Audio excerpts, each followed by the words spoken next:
walking on a pink cloud. So I asked her last night at her graduation prom, and she said yes. We're going to be married in August. Wow, married? But she's just finishing high school, and you still have 2 years at the university. That's a tough road, Larry. What are you going to use for money? Well, Sue's folks were going to pay something to put her in junior college here in town for 2 years. So we'll have that. But instead of going to college, she'll get a full-time job in campus town. Say she doesn't care anymore about education. So with that, and my part-time job, we'll get by.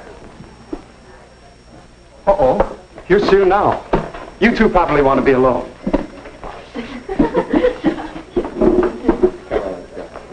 Sue, honey. Oh, Larry. Well, what's the matter? It's the folks. We had a terrible scene. I couldn't sleep a wink. They don't approve. They say I'm too young. They want me to finish 2 more years of schooling before I even get engaged. Oh, Larry. Oh, buck up, sweetheart. They can't stop me. Relax. And act normal till after your graduation next week. Then I can borrow Phil's car. Down to Greenville. There's a justice of the peace down there. We'll elope, honey. But, Larry, I wanted a church wedding. And all the parties and showers for me, too. And my folks, that would break Mom's heart. Well, we're the ones that are getting married, not your folks. I don't know, Larry. I read somewhere that a marriage without parents' approval has 2 strikes on it from the start. But if eloping's the only way... No, maybe it isn't. Maybe you could convince your folks that you should get married. But how, Larry? How? Say, I'll bet we could get some advice from the marriage counselor over at the church. His name is Hall. Phil told me about him. He teaches a course in marriage and family living at the college.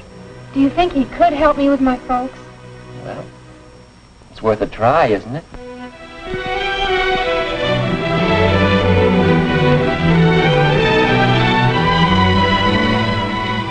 My folks don't understand the way I feel. So that's the story, Mr. Hall. Do you think you can help us get married? Why, I'm in favor of marriage. In fact, I spend a good deal of my time helping people to get ready for marriage. Now, let's see. You've known each other for... 3 months, 1 week, 2 days, and 17 hours. And you're 18, Sue? And 19, Larry? Have either of you ever been in love before? Well, but not like this. This is the real thing. Yes. I had a chum in college who had the real thing with 8 successive girls. Oh, it's all right if you have it, fine. It's a very important factor in building a happy marriage. But tell me, how do you know it's real love, the kind you can get married on? Why, ever since I first met Larry, I haven't wanted to date anyone else. The whole 3 months now. And besides, I haven't even had 1 quarrel with him. No quarrels? Why not? No differences of opinion? Or no opinions? What do you talk about on your dates? Oh, movies and popular songs. Orchestras, dancing. And... Larry's chosen profession, engineering? No, I don't understand any of it. I don't like to hear about it. Why, Sue, honey, I didn't know you felt that way. Well, it seems you two may have some things to talk over and settle. Might well ask yourself some questions before you get too serious about marriage. Well, look, what do you mean? What sort of questions? Well, questions for Cupid. You might say he should ask them before he fires those arrows. We call this Cupid's checklist. First, do you have similar backgrounds, similar bases for your ideals and standards? Second, are you real friends, comrades, pals through thick and thin? And third, do you both understand marriage? Oh, not the kind in most movies or in most popular songs, but the real everyday kind of marriage, between real people. Do you understand it? Well, golly, Mr. Hall, I don't know the answers to all those questions. I just know that I'm in love with Sue. Is that bad? No, that's good. Sure. And it's good when you recognize that you don't know the answers. It's a good sign. I don't know. I think we're friends. And maybe we can understand marriage, but backgrounds, how do they affect getting married? Well, come over here a minute. Perhaps I can show you what I mean. What's that? I call it a marriage development board. It represents the psychological distance between a husband and a wife from the time they are born until they die. But what does it all mean? Well, let's set it up for you and Sue. When you are born, you inherit a great many differences from your parents. That's part of your background. That makes sense, all right. Now, as you grow up, you each develop separate and unique personalities. Your mental growth, your emotional outlook, your standards and ideals. Larry, your distinctly masculine outlook on life, and Sue, your feminine way of looking at things, your capacities to love and be loved. In these and many other ways, you each acquire a background. So that when you first met, you were probably farther apart, probably more distinct individuals than when you were born. But I don't want to marry a girl like me. I want to marry a man like him. So even though we're close together here, we don't know how far apart we are there. That's right. When you two met, there was probably an early physical reaction, a romantic attraction that pulled you together, a love appeal that hit you sort of boing. How did you know? Well, it happened to me. It happens in some degree to most couples who become happily married. But it takes more than this boing. For you see, if you're too far apart psychologically, if your backgrounds are not similar enough, it can cause a great deal of argument and unhappiness until... It's gone. Where'd it go? That's what you'll be saying about your romantic love if these other things cause a breakup. No, sir. This is forever with Larry and me. Fine, I hope so. But don't you think it's wise to take time to find out how much strain these differences might put on your romantic love? But there isn't any time. Larry's going away in a couple of months. Yes. Did you two ever see these figures on length of engagement and how it relates to chances for happiness in marriage? No. Two separate studies showed the chance for happiness improves with a longer engagement period. It's fair for 6 months, better for a year or 2 years. Is that because there's a better chance to find out some of these differences and become real friends? Yes, a chance to find out if your relationship will wear well. Yes, but can't we settle these differences after we're married? And if you aren't successful,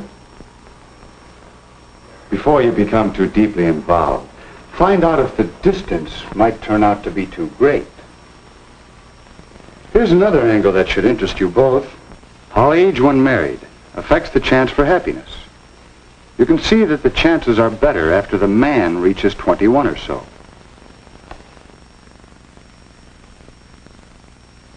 The same study showed that the woman must be 19 or 20 before the chances for happiness begin to be good. But why? What's the difference between 19 and 21 or so? The difference is in you the next few years. You, Larry, and you, Sue. Young people seem to change and mature in these years from 18 to 21 or even later. So that a person you might marry at 18 or so will seem like quite a different person to you a few years later. Gee, hon. Doesn't take an engineer to see that we're on the bad part of the curve of these graphs. All of them. Yeah. I see our chances aren't so good now. What are we going to do? I thought you were going to help us get married.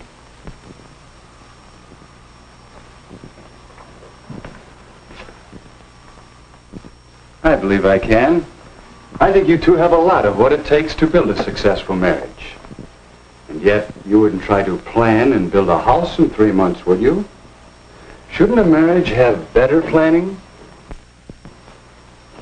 If you two are going to build a successful family team that will last for 40 or 50 years, how long do you think it should take to get ready for it? All right. do we know when we've done it? When the two of you are ready for marriage, you'll sense a new feeling between you. The two of you united as a pair, thinking as one unit, acting as one unit in the building of a marriage and a new family. Your sense of pairedness shows up in the way in which you consider what's best for the pair of you over what you want individually for yourself. Think how often you speak of things from my point of view instead of ours. How often you say, I want, instead of we want. I guess it wasn't my folks that needed convincing, it's me. I mean, it's us, isn't it, Larry? Yeah, we'll say. And so, in terms of the checklist for Cupid, Larry and Sue began to examine their readiness for marriage. Do we have similar backgrounds? Do we agree on our religious beliefs? And have the same feelings about religion in general? Do we have the same ideals and standards and tastes?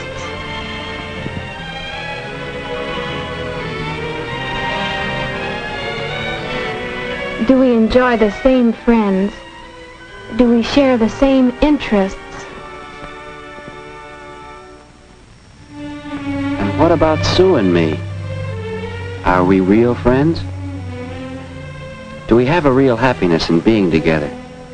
Talking? Or just doing nothing together? Does each of us really want to make the other one happy?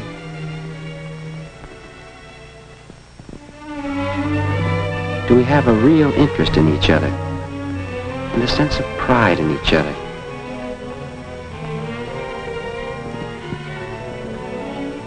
Do we know each other's peculiarities? Do we both have a spirit of give and take? Can we quarrel and come out of it with something better than before?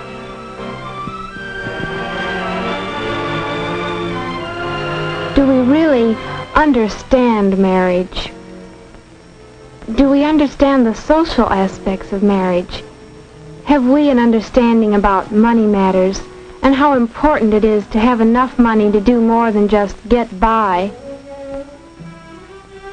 Do we understand the physical aspects and the family side of marriage? Do we know how much work there is to a marriage? And overall, do we have a feeling of paired unity? Those questions were helping us to find out just how strong our relationship was and helping us to strengthen it. So the next time we called on Mr. Hall, we realized how much he had been helping us. He had been talking for some time with our parents, and there seemed to be general agreement that Sue and I now had a much better idea of just how much psychological distance still separated us. If you want to, Sue, your mother and I, we can make arrangements for you to begin school at State U this fall with Larry instead of at the junior college. If we want to. Then, if you two get along, in school, that is, if you continue to reduce the psychological distance, then perhaps at Christmas vacation or at Easter vacation, we'll be glad to announce the engagement. Oh, Larry! And then we can be married when Larry graduates in 2 years. I mean, 1 year and 10 months and 3 days. Yes, if the engagement period gives you two the opportunity to work things out together. If you both still want it. I guess you might say we're engaged to be engaged. And Mr. Hall, we both want to thank you. And say, now do you think we have anything more than... Bang! Why, yes, I think you've made a good start towards getting ready for marriage.